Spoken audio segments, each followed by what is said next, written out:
Ndagusoje kandi nkwifurije kugira ibihe byiza. None turi kwa 28 z'ukwezi kwa gatandatu 2023. Ni umwanya tukubwira byinshi bigezweho by'umwihariko amakuru. Ni amakuru aba yanditswe hirya no hino mu bitangazamakuru. Iyi ni Weya TV show, urasabwa kuba waramaze gukora subscribe kugira ngo ujye ubana natwe. Amakuru yacu araza kwibanda ku mutekano. Minisitiri w'Ingabo wa Repubulika Iharanira Demokarasi ya Kongo ashobora kuzira ubutaka afite i Kigali. Ndaza kukubwira byinshi kandi muri kiriya gihugu cya Kongo. Ndaza kukubwira ko kandi Perezida Paul Kagame ndetse na Felix Antoine Tchisekedi wa Kongo bashimiwe cyane. M23 na Fdrl zirihanangirizwa. Nitwa Jean Bosco Abayisenga, nkwaye ikaze ku buryo burambuye. Ni amakuru ushobora kugiramo uruhare uduha igitekerezo. Kora subscribe kugira ngo ujye ubana natwe mu biganiro dutambutse hano umunsi ku munsi. Ikaze ku buryo burambuye. Kuba umunyarwanda, kuvuga ikinyarwanda, kugira ibikorwa byinshi mu Rwanda cyangwa se umutungo muri iki gihugu birasa naho byahindutse ikizira mu maso y'ubutegetsi bwa Repubulika Iharanira Demokarasi ya Kongo guhera mu mwaka ushize, ubwo bwatangiraga kurushinja gufasha umutwe witwaje intwaro wa M23. Kuva icyo gihe nibwo urwego rwa Repubulika Iharanira Demokarasi ya Kongo rushinzwe iperereza rwatangiraga gukora umukwabo muri buri wese ubutegetsi bukekaho gukorana na leta y'u Rwanda cyangwa umutwe wa M23. Rubata muri yombi baraburanishwa. Aba barimo Biserere wari usanzwe ari umujyanama wihariye wa Felix Antoine Tchisekedi ndetse na Edward Mwangancucu, umudepite ufite ibikorwa by'ubucukuzi bw'amabuye y'agaciro muri Masisi. Mwangancucu akurikiranyweho ibyaha by'ubugambanyi bukomeye birimo gukorana n'uwo leta ya Repubulika Iharanira Demokarasi ya Kongo yita umwanzi ari w'u Rwanda ndetse na M23, no gutunga intwaro mu buryo butemewe n'amategeko. Mu byo ubushinjacyaha bwa Repubulika Iharanira Demokarasi ya Kongo buri kwifashisha kuri Mwangancucu akorana n'u Rwanda harimo kuba bwarabanje kumwita umunyarwanda, kuvuga ko ari banyamigabane ba sosiyete Rwandeya, kuba bafite ibikorwa mu Rwanda ndetse ngo afite umutungo muri iki gihugu. Urukiko rukuru rwa gisirikare ruri kuburanisha Mwangancucu rwavuze ko mu byafatiwe mu rugo rwe rwashakishijwe n'ubushinjacyaha rwasanze harimo icyemezo cy'inyubako uyu mufungwa yahaye umuhungu we ngo ikaba iherereye mu mujyi wa Kigali. Mwangancucu uhamya ko ari we umunyekongo wuzuye hamwe n'abamwunganira nka Maître Thomas Gamakoro ntibumva ishingiro ryo kuba ibyo kugira umutungo mu Rwanda ari ikibazo. Hari icyo byafasha mu kumushinja ibi byaha mu gihe icyo ari cyo cyose haboneka ibimenyetso bigaragara, ariko mu by'ukuri bo niba byemera. Minisitiri w'Ingabo wa Repubulika Iharanira Demokarasi ya Kongo yaba ari mu kaga. Mu banyekongo bafite imitungo mu Rwanda harimo Minisitiri w'Ingabo Jean Pierre Bemba, awukomora ku mubyeyi we Bemba Sauron wari ufite imigabane mu ruganda rwatunganyaga ibikomoka mu buhinzi IAR cyangwa se la Société d'Exploitation Agricole du Rwanda Limited. Uyu mutungo cyangwa se iki kibanza giherereye mu murenge wa Remera mu karere ka Gasabo. Bemba yamaze imyaka 14 awuburana.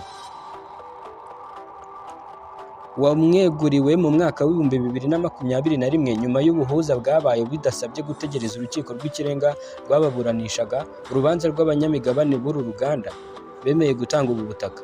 Bigaragara ko umunsi Bemba yaramuka nabi ubutegetsi bwa Kongo buzatangira kumukeka nka Mwangancucu. ANR igasoza ubutumwa bwayo ivuga ati ibi ntabwo byari bikwiye. Amakuru yacu reka tuyakomereze i Luanda. Ni muri Mali. Kagame na Tchisekedi bashimiwe. Fdrl na M23 bongera kwihanangirizwa. Perezida Paul Kagame na mugenzi we Felix Antoine Tchisekedi wa Repubulika Iharanira Demokarasi ya Kongo bashimiwe kubera umuhate wabo mu gushaka igisubizo. By'umwihariko ni amakimbirane ari hagati y'u Rwanda ndetse na Kongo. Abakuru b'ibihugu byombi bashimiwe kuri uyu wa kabiri tariki ya 27 Kamena, ubwo i Rwanda muri Angola haberaga inama y'inyabune yigaga ku bibazo bya Kongo. Ni inama yari iteraniyemo umuryango wa Afurika y'Iburasirazuba, umuryango w'ubukungu bw'ibihugu bwa Afurika y'Amajyepfo SADC, uw'ibihugu byo muri Afurika yo hagati CEEAC, ndetse n'inama mpuzamahanga yiga ku karere k'ibiyaga bigari ACGR. Ku ruhande rw'u Rwanda iyi nama yitabiriwe na Minisitiri w'Ububanyi n'Amahanga Dr Vincent Biruta wari wahagarariye Perezida Paul Kagame. Mu bandi bayitabiriye barimo Perezida Joao Lourenço wa Angola, Evariste Ndayishimiye w'u Burundi, Ali Bongo Ondimba wa Gabon, Emerson Mnangagwa wa Zimbabwe na Uhuru Kenyatta wahoze ari perezida wa Kenya. Inama kandi yitabiriwe n'umunyamabanga mukuru wa East African Community Peter Mantuki ndetse n'abandi bayobozi batandukanye. Umwanzuro wa gatatu w'iriya nama uvuga ko habayeho gushima nyakubahwa Felix Antoine Tchisekedi Chilombo ndetse na perezida w'u Rwanda nyakubahwa Perezida Paul Kagame kubw'umuhate wabo mu gushaka igisubizo cy'amakimbirane y'u Rwanda ndetse na Kongo.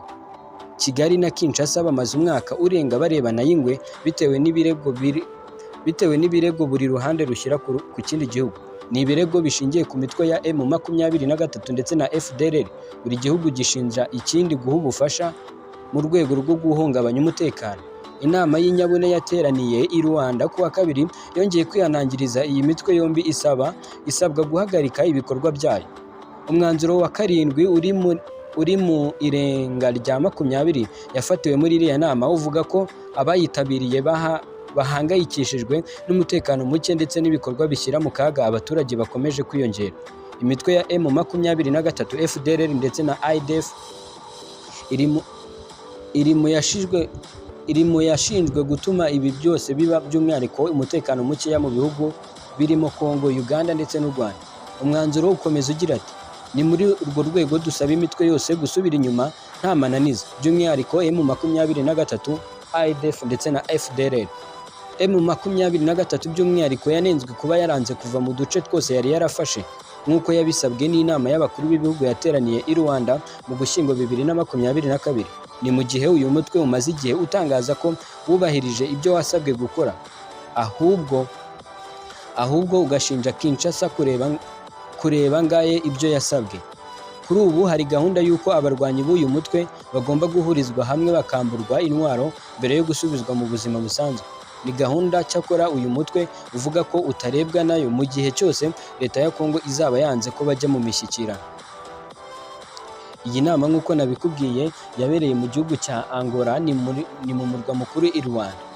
Abayobozi batandukanye bungurana ibitekerezo by'umwihariko ku kibazo cy'umutekano mukeya uri muri Repubulika Iharanira Demokarasi ya Kongo, by'umwihariko mu gice cy'uburasirazuba bwa Kongo.